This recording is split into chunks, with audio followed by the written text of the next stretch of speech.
on a fresh inspirational breeze is the Gemini new moon. Today we're going to be taking a look at that Gemini new moon chart and all the important aspects that are happening within that 2-week umbrella lunation period, including Jupiter's ingress into Cancer. This is one we should all be really excited about. Can't wait to show you all about that one. Anyways, before we get into it, I'm Catherine Urban. I'm an astrologer with over 16 years of astrological immersion, practice, and study, and I'm going to be taking everything I know today to help offer you some semblance of certainty and understanding during these very uncertain times. So without further ado, let's pull up that chart.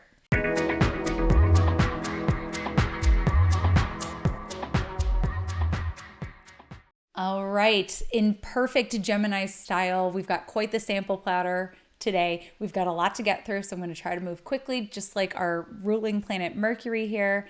This new moon is occurring at 6 degrees Gemini in 5 minutes on May 26, 2025. Although for many people who are east of my time zone, Eastern time, it's going to be occurring on the 27th. So you definitely want to check and make sure that you have your dates correct, your time zone correct. But anyhow, this is like the quintessential Gemini lunation. We've got the sun and the moon together in early Gemini. And ruling this lunation is Mercury, who has also just entered Gemini today. And as you can see, Mercury is already at 2 degrees Gemini and some change. So it is moving at its maximum speed, and it would have entered the sign much earlier in the day. So what is Gemini energy great for? It's great for social stimulation. This is a catalyst for your social life. Make the plans, do the thing. We're like coming out of that like pollen, like for me where I live, Taurus season is when like all the pollen just assaults us and we're kind of tired. But Gemini season, it's like, okay, summer, we can feel summer and it's time to act like it. It's time to make all the plans and get excited about being out and about. So I think about Gemini season as like being on the bike ride, running into people, being spontaneous about where the day kind of takes you. Gemini is a sign of like mischief and play. So this is a time to let yourself be playful. And this is a great time to learn new things or just, like I said, be spontaneous or let yourself be inspired by the moment and just kind of see where the wind blows you. So with that, let's talk about Mercury in Gemini, because again, this lunation, it's ruled by Mercury. It's right there. We do have a little bit of a sextile action going with the Saturn and Neptune. Again, I mentioned like Saturn-Neptune conjunction, even though they're not exact by the minute this year in 2025, we're feeling it. We're feeling it. These two are right on top of each other. And Mercury and Gemini, we're going to be working with this one through June 8th only. So we only get a short time with this lovely Mercury transit. It's fast, but it's good because Mercury and Gemini makes us pick things up a little bit faster. This is excellent for learning, excellent for the transmission of knowledge, tackling anything intellectual, anything that has to do with like organizing or reading. Like if there's anything that if you have some unfinished books on your bookshelf that you wanted to get to, or you wanted to restock your personal library, this is a good time to do that. Or hey, get a library card. This is a really great time to try to be able to see things from alternate points of view and to be able to embrace alternate points of view. So with Gemini, it's like we're curious. We want to hear like someone else's take on something, but we don't necessarily have to be married to it or take it as gospel. It's just interesting to hear things from other perspectives is really the point. Now, here's the thing too, is that we also have this trine with Pluto. And something I've been thinking a lot about with Pluto and Aquarius recently is that yes, like this is the technological age. And especially once Uranus moves into Gemini and they're in this trine formation, we're just going to see a major acceleration, some of which we're not even ready for. And some of us are feeling quite nervous about AI and its unchecked powers. And something I've been thinking a lot about is Aquarius being fixed air and how the algorithm and how these big tech empires create these algorithms which promote certain thought paradigms. That's really the beast of Pluto in Aquarius. But here's the thing. Gemini, there's an inventiveness here. As the old order crumbles, Saturn, Neptune, whether that's our personal lives. I saw this guy looking at lung scans. He was like a pulmonologist, and he's like, I studied for 20 years to have this knowledge, and now I'm maybe out of a career just because of AI. So for many of us, we're feeling like the old world is, and everything I built in the old world, it may not be serving the new world that we're being funneled into. And so that energy is alive and well here too. And to my point about Gemini is taking a lighthearted approach for now, because who really knows what the future is going to bring, but also having like an inventive sort of whimsical approach to how might I solve this down the road? How might I approach this? Because again, this is a new moon. We're setting intentions here. There may be some beautiful new ideas that are coming through. So speaking of which, look at May 30th. May 30th, we're going to see a Mercury cazimi. Let me just animate this chart here. We're going to see a Mercury cazimi, and let's just change the time here because it'll be more exact. Middle of the day. See, it's already over by this time. Mercury is so fast right now, but let's say earlier in the day on May 30th, we're going to see a Mercury cazimi. Mercury is going to align with the sun. These aspects are amazing for gaining insight. This is going to be a quiet, very personalized epiphany. So just note what's coming up for you in terms of new ideas, ways that you can innovate, ways that you're feeling inspired. And again, like the epiphanies. This is happening at 9 degrees of Gemini. So note if you have anything of importance at that degree in your chart or an aspect to it, that could be even more important for you. But again, Mercury and the new moon, which happened just a few days before, being in these aspects, the creative aspect with Neptune, the visionary sextile with Neptune, as well as Saturn, which is an ability to see the problems very clearly. And Saturn, Neptune, as much as it has a dissolving impact on the old order, it's also a world building aspect. But we have to allow ourselves to face and grieve the loss of the old paradigms so that we can fully embrace and be receptive to what the new ones are. So I think that this new moon could be one where we're starting to tap into something that's incoming. So notice what's arising for you there. And also with the trine to Pluto with the new moon, and just like with Mercury in general, this is really empowering. And this brings a kind of like passionate or obsessive kind of focus to curious Gemini that maybe otherwise wouldn't be there, because Gemini is very sporadic and likes to juggle a lot of different things. But this Pluto says, no, like there's something really important here for me to be focused on and be curious about. And this brings one, a transformative current to this new moon, and also just like the birth of new paradigms, whether that's personal or collective. And I would also note that the breeziness and lightness of Gemini could be a resource for many with that transit. So let yourself be youthful, like the Gemini sign, the Gemini energy, and let yourself envision and just be experimental. Like we don't have to solve it all today. So moving on, I'm going to look at May 31st. May 31st, we've got Venus. So we're going to be looking at Venus here. Venus is in Aries right here and is conjunct Eris and Chiron. You know I love Eris.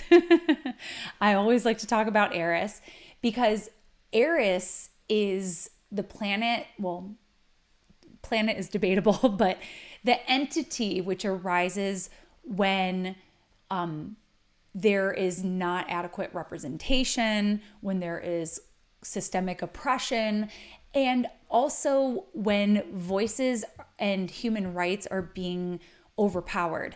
And I see this coming up in a big way for women. And I don't know about you, and I know I have many listeners from many different countries. other places in the world. But where I live in the United States, what I'm seeing kind of bubble up right now is more conversations around the atrocities of draconian abortion laws and women being prosecuted for miscarriages, having a miscarriage, which is a very natural thing, whether we like that or not. And also, there's a very important story going on in Georgia right now with Adriana Smith, who is clinically brain dead and being kept alive and given all sorts of medical care to support the birth of the baby. She was only 9 weeks pregnant when she tragically died. And this matter is even more tragic because doctors aren't able to do their jobs. Similarly, the family isn't able to properly mourn. They're going to have so much medical debt because of this. And the odds of her body, her corpse, delivering a healthy baby are really, really, this is all very high risk. So I think we're going to see a breaking point there with Venus and Aries on Eris and Chiron right there. So I think we're starting to see collective rage sort of build up around the story and others that I've been seeing as well. So that is one that we definitely want to watch. On the 4th, on the 1st, Venus reaches her greatest elongation. This is sort of like a planetary station for Venus. She's pretty bright in the morning sky, and Venus as a morning star does happen to be more warlike and doesn't mind disrupting the status quo just because there is things to be upset about right now. Like Venus is a planet about keeping harmony, but it's also more than just keeping harmony, it's about fairness and justice, Venus. So when there are injustices, Venus as a morning star is not one to just let it be and see how it works out. It's one that gets upset and rallies the troops. So I think we're going to see something big with that. On the 4th, Venus forms a harmonious sextile with Jupiter in Gemini. So this is quite lovely coming off of this kind of ragey point here. Venus sextile Jupiter, that's really great for chilling out and like treating yourself to the simple luxuries in life. This would also be really great for anything related to like your social life, or even, hey, still social justice there with Venus and Aries.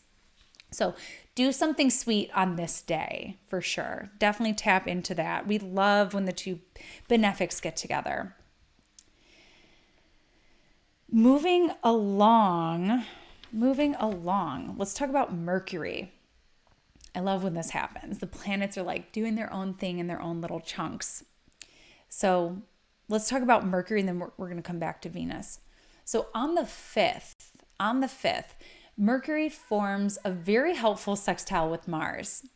In our last video, because Mercury's moving really fast, we talked about the Mercury-Mars square, and myself as well as other people who I was noticing commenting on this really experienced this as like inspirational and getting us out of that sort of like internal slow moving kind of process. So this could be really stimulating for speaking, anything that has to do with communication, self-expression, promoting yourself. This could also be really great for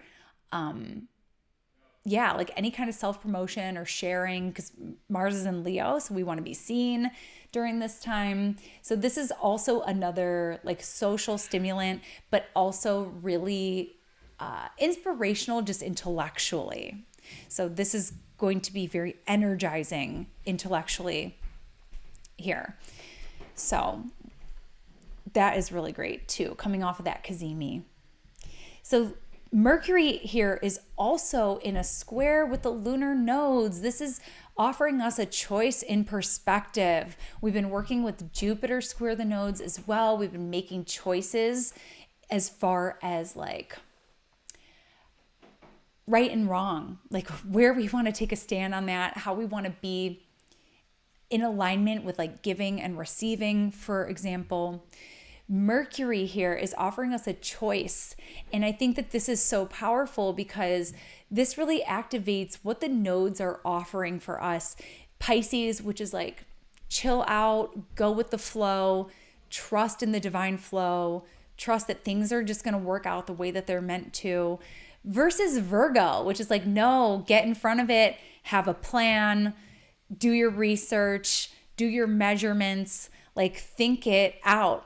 And for some of us, where these nodes and thus eclipses are happening in like a big way in our chart, some of us are really taking that Pisces message of like, okay, I need to get out of my head. I need to stop worrying, having anxiety, overthinking. And I do need to kind of just go with the flow a little bit and let things be, let them.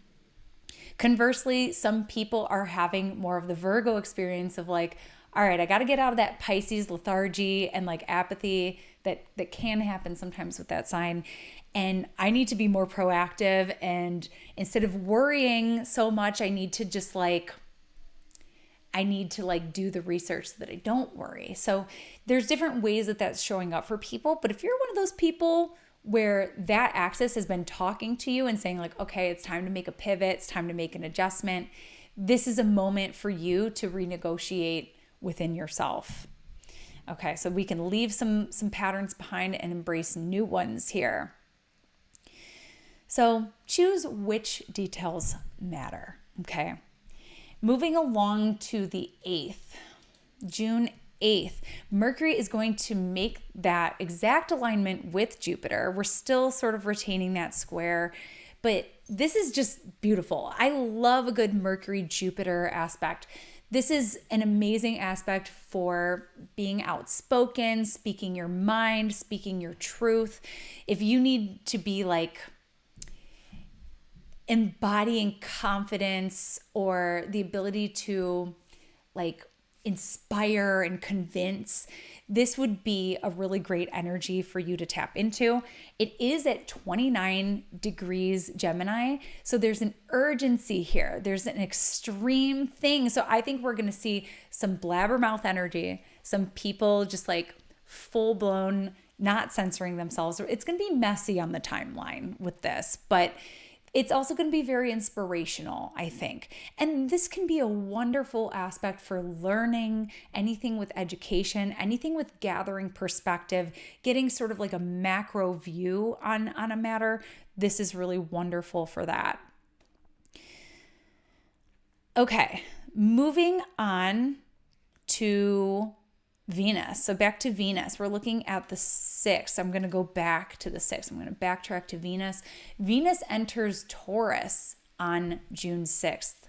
And we love Venus and Taurus. Venus and Taurus is really juicy for anything sensual, anything delight oriented, anything beauty related.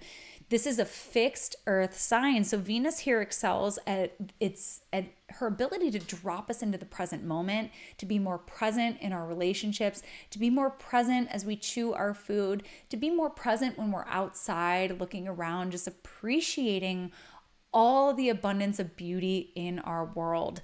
So this is the time to treat your taste buds, your skin, your relationships, like being together, food, like smells, you name it. This is the time to really like drop in and invoke Venus in a very intentional way. Now, at first, Venus enters Taurus, velvety Taurus, and we're coming up on this square with Pluto. This is extremely sensual, extremely desirous, and Venus, more than anything here, just wants to drop in with someone, wants that real experience, like full attention, full presence. And this is like, we're not going to settle for being the side chick right now. Like, we're not going to settle for this otherwise Gemini sort of I don't know, is it or isn't it? It's pretty open-ended kind of energy. And that energy can show up in other areas of our life. But now that Venus is dropping into Taurus like this, and Venus, she says, I want to go deeper in my relationships. I want to spend quality time with my friends. I want to spend quality time with the things that I enjoy. Venus is the things that bring us joy. Like, I just want to dedicate really intentional time to that. And I would like it to be reciprocal as well. So this is an energy that really activates, especially going up to the 9th where it's exact. The desire for depth, the desire for soulful connections, and tremendous importance of trust and loyalty right now. So just take note, because this can be a powerful catalyst for deepening intimacy in relationships, but sometimes there's a test involved. So there can sometimes be a little conflict to see, like, can I let this person in, or will this person let me in? And sometimes there's an experience that takes you to the depth in a deeper way with your partner. So just notice, because people are going to be in the mood to bare their soul. So don't be too distracted, Gemini, with all this Gemini energy. And in fact, something else might be helping us tap into the connectivity at this time, which is Mercury's ingress into Cancer. Mercury moves into Cancer on June 8th, right after that conjunction with Jupiter. And Mercury in Cancer kind of shifts from this hunger for information and stimulus to wanting to listen, to feel, to tap into things like music, like nonverbal mediums, which evoke our feeling nature, our ability to tap in and intuit. Mercury in Cancer is extremely nostalgic. So we're thinking about the past, we're thinking about the present as it becomes part of the past, and how we can more intentionally make memories. But this is a very intuitive placement. So let yourself tap in. And going back to this Venus, Pluto, tap in, connect, feel. Like, think about what isn't being said. Think about what's being felt and how there's wisdom in that. So notice the signs, notice the symbols with Mercury in Cancer. This is a time of like processing things and having more of that like sort of poetic, symbolic mindset to perceive and understand things. So really great for astrology and looking at nature, looking at the sky and thinking about like, what is this saying? What does this mean? And as soon as Mercury enters Cancer, there's going to be a square with Saturn and Neptune. So that might be some of the nostalgic for the past, the things that are disappearing. We're going to see a bunch of that 90s nostalgia on the timeline. And this is going to allow us to be sad. This is going to allow us to mourn and to feel like the love for what we had the chance to experience before. And in that deep, soulful sensitivity of this aspect, it also shows us, you know, the need to keep moving forward. And it will. Mercury moves forward very quickly right now. And finally, the cherry on the top of our forecast, as well as probably one of the best things that we have to look forward to about 2025's astrology, is Jupiter's ingress into Cancer. This occurs on June 9th, 2025, and Jupiter's going to stay here for a full year until June 30th, 2026. So we get a year and some change. And I've just moved the chart here a day forward just so we can see Jupiter here in all its glory at 0 degrees Cancer. So this is lovely for a couple of reasons. Number one, Jupiter is out of detriment in Gemini. We know that Jupiter struggles in Gemini to deliver the type of abundance that it seeks to offer. And that has been very noticeable with verging on a recession here in the United States, and I know other nations have experienced that kind of strain as well. The good news is that with Jupiter moving into Cancer, we don't get just any Jupiter. We get exalted Jupiter. Jupiter is revered. Jupiter is on a throne. Jupiter has full ultimate power. We all bow to Jupiter, and Jupiter blesses us. And this is really wonderful. Like Jupiter in Cancer, just the visual of making it rain. That was something a lot of astrologers were talking about. The last time was in a water sign, Pisces, in 2001, 2002. And that was a time where it felt like a more abundant time for folks. And we definitely saw like a housing market boom at that time. I'm hoping that this can be an indication that market rates are going to drop, because Jupiter in Cancer is an indication of abundance. So the big question mark is, who will be experiencing that abundance, or where will we on a collective level experience it more broadly? So I'm hopeful that because Jupiter is in Cancer, a sign often associated with home, that we will see interest rates drop and make housing a little bit more accessible for people at this time. The other big story here is everyone needs to look and see where your Cancer house is. And I've written extensively about this on my website. I have an article you can check out, but we're basically looking at the contrast of what has been going on in your Cancer house in light of Mars retrograde. So Mars spent 7 months in Cancer. Mars is the sandpaper, and Jupiter represents oil. Jupiter is the beautiful sheen that you're gonna paint after you sanded something. If Mars is the pumice stone, Jupiter is the decadent body butter that's going to go over that. So think about what Mars retrograde has made space for, what it has cut out. And Cancer being a sign of like protection, our Mars retrograde story had us kind of rethinking a lot about what's most important to us, what's worth protecting, where do I need to draw more boundaries around, and kind of reorganizing our energy around that.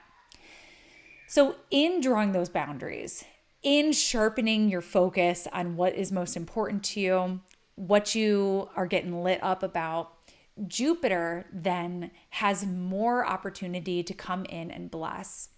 So think about the blessings that you've made space for as a result of your Mars retrograde, and Jupiter coming in and going above and beyond for you. So I want you to think about where your Cancer house is. And if you want some more insight on that, please consider booking a session with me or one of your other favorite astrologers, because we're going to be loving to talk about this transit and all the juiciness it's going to bring in for you. Jupiter in Cancer is considered a very fertile and creative placement. So whether you're world building and wanting to create a vision of something else that you want to bring into your life, something that you want to actualize and move toward or hold as just like an intention, or like I work with a lot of families, so maybe like fertility is actually literally a thing that you want to call in this year. This would be a really great year to call that in. I think we're also going to see topics of fertility become a really big deal on the world stage with Jupiter in Cancer. Another reason we can look forward to Jupiter in Cancer and why it's so wonderful is because not only is this a symbol of abundance and prosperity, but it's also a planet of gratitude. So a lot of times when Jupiter comes around, it's about noticing what is really wonderful. And again, that like Venus and Taurus thing that's a little bit more temporary than Jupiter in Cancer, but just really taking stock of the abundance that you have in your world. And not just on a material level, more importantly, on a relational level. Jupiter in Cancer is about the abundance of people who are in your circle, whether it's family or chosen family or friends or community. Jupiter is a planet of belonging. It's a planet of resource in that, like, who you're connected to kind of way. And friendship is such a source of abundance for many reasons. I mean, having people who get you, having people who understand you, having people who think of you, and having people who include you, but also sometimes extend opportunities your way. Like sometimes it's about having friends in the right places, or having friends in high places, or having friends that know other people that you're hoping to get in connection with. That sort of abundance is what Jupiter in Cancer is all about. Now, This is a lot. We've talked about a lot today. So I think I'm going to hold off on this Jupiter, Saturn, Neptune business until next week. So for right now, this is your astrology mega shot of the Gemini new moon. And I hope that this new moon is inspiring for you. I hope it's empowering for you. And I hope that Jupiter in Cancer is doing some lovely things for you already. And for right now, that's your astrology shot of the week, the month, the lunation, and I will catch you next time. Bye. Thanks so much for tuning in with me today. For more astrology in your world, you can connect with me on all platforms at Astro Catherine. You can also find me at catherineurban.com, where you can book your year ahead astrological consultation. We'll zero in on your natal chart, your secondary progressions, your perfections, your solar return, and we've even got the monthly breakdowns and transits, of course. You can also connect with me for horary astrology, which is a divinational form of astrology, which allows you to ask one specific question by email. We also have electional services, rectification services, and I also have a whole slew of webinars available for download. I look forward to connecting with you soon. Thank you. Bye.